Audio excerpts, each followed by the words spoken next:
Hi, it's Louis Lorizzo, and today we're going to be talking about CPAPs.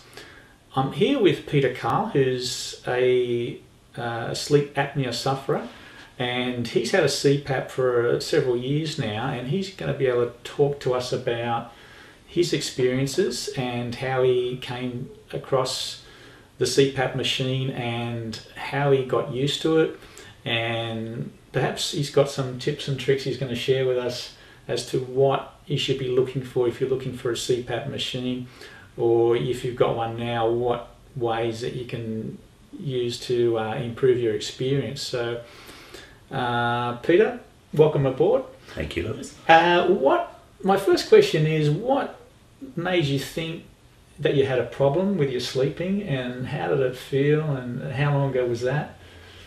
It was actually a very long journey, but from almost as long as I can remember, but certainly since I was a teenager, I had problems with fatigue.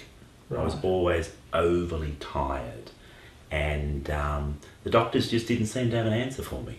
They sent me off to psychiatrists and psychologists. They did all sorts of tests, all of which were pretty inconclusive. But it wasn't until about 4 years ago that a psychologist suggested to me that she just had a suspicion that I wasn't sleeping properly, and that a lot of the issues I was dealing with were sleep deprivation type issues. Wow. Like, I had chronic problems with short-term memory. I had chronic problems staying awake in meetings. I used to fall asleep standing up. Mm-hmm.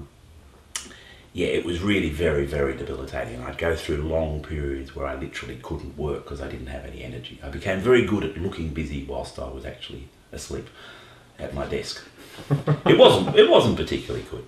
So it was about 4 years ago, and she suggested that I go and talk to my GP about the possibility of a breathing problem and a sleeping problem. Cut a long story short, I ended up going to a sleeping specialist who asked me a few questions, said, I'm not sure that you breathe properly. He then got a very long tube with a camera attached to it and stuck it down my nose, which was an odd sensation. But he said, your throat is blocked, I think we need to test you. And I then went into a hospital overnight where they literally put 300 odd sensors on every part of your body, which is an interesting experience in itself, trying to sleep with all that gear on. And somebody watches you the whole night. And the net reaction of that the next morning was they said, well, you stopped breathing 150 times last night. Which is incredibly, it is incredible. Yeah, so it works out about every 3 minutes my body was not breathing for about a minute. Right. It was a fairly chronic problem. And that's the typical sleep apnea manifestation? It is. I believe my symptoms are towards the extreme end, in that basically I was stopping breathing every 3 minutes for a minute at a time. Right. But the problem with that, of course, is it's not normal sleep. I just didn't get any rest, so I was waking up really, really tired. They never suspected it was me, because most people that present with sleep apnea are grossly overweight, and most of them have type 2 diabetes. Right. It's basically an illness of very large people, which I'm not. So it's usually a symptom of something else rather than a cause on itself. That's right. So I actually said to the doctor, I said, oh, good, what do I need, an operation? Said, no, there is no permanent solution other than to use a CPAP machine, which provides a solution each night, but there's no quick fix. Right. So they said, well, this is what it is, you're going to have to try and get used to it.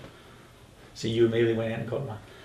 Look, I did a little bit of research, because the machines are several $1,000s. They are expensive, yeah. It's not a cheap purchase. But the more I looked at it and speaking to the specialists, and I thought, well, if it is a sleep-related problem and all my symptoms seem to be related to sleep deprivation, and actually I missed one really important set of symptoms, and that was my immune system was completely haywire.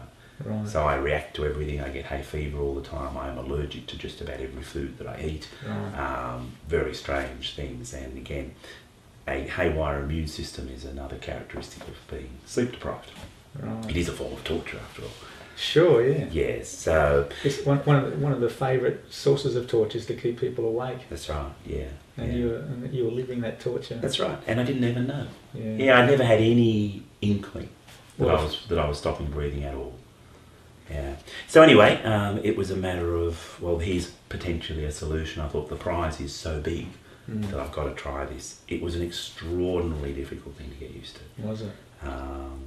You've got high pressure air being pumped at you all the time. You've got to learn to breathe out against air that's coming in.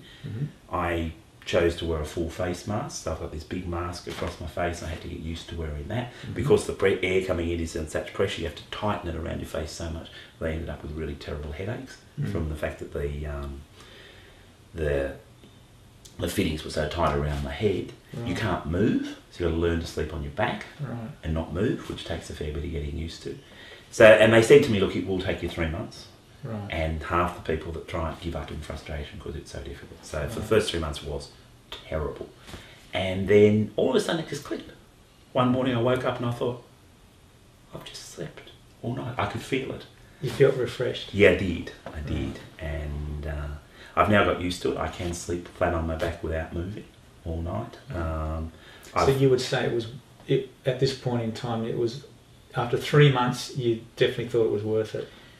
For 3 months I questioned it. I really had to say, okay, the prize here is still so big, I'm going to try and get used to wearing this thing. But for the first 4 or 5 weeks, I was waking up after about 40 minutes of sleep and I couldn't get back to sleep. And in fact, the specialist said that that was normal, in that my body was used to getting so little rest every night that after 40 minutes of continuous sleep, I'd got all the rest that I'd ever had before in 8 hours sleep. And I stopped and just woke up. So it was quite gradual. It took a fair while to get more than a couple of hours sleep in a night. And yeah, the headaches from the straps being so tight around my head were really, really difficult to get used to. But so it took about 3 months, and then I started to feel the benefit of it. And I think probably the best way to describe it is like a typical 30-day month in the past for me would have had one day where I felt okay and not chronically tired. Would have had about 20 days where I was so tired I felt I couldn't lift my feet off the floor, and it would have had 8 or 9 days where I was tired but I pushed through and I could get things done. I think now I probably have about 20 days a month where I feel like what I imagine most people feel like. They wake up in the morning and think, I'm fresh, what am I going to do now? I get 8 or 9 days that are like those days before when I'm tired but I can function, and I get about 1 day a month when I'm too tired to do anything. So it's gone from normal being just struggling to stay awake and function to that happening about once a month. So it's a pretty dramatic change. It is a big change. I mean, it was definitely worth it. Yeah. You don't have to say now that you wouldn't live without it. No, it's essentially like having a new life. You cannot, there is no way of describing to anybody what sleep deprivation is like if you don't have it. I guess so. And I had it for all your life, mostly. Best part of 30 years without even knowing what it was. So yeah, it's that must have been a relief, just knowing what the problem was. That's right. Yeah. Because you must have had some really weird thoughts as to what your problem was. There was no obvious solution. I'd been tested for all sorts of things. I was diagnosed as having a lot of food allergy problems, and I changed my diet on that. That solved the problem for a little while, but not for long. But the food allergy problems were really a symptom of sleep deprivation. That's right. So you were just sort of basically dealing with the symptoms rather than the cause. Yeah, so the food allergy problems have decreased. The hay fever is almost gone. Wow. So yeah, it is like getting a new body, to be honest. Yeah.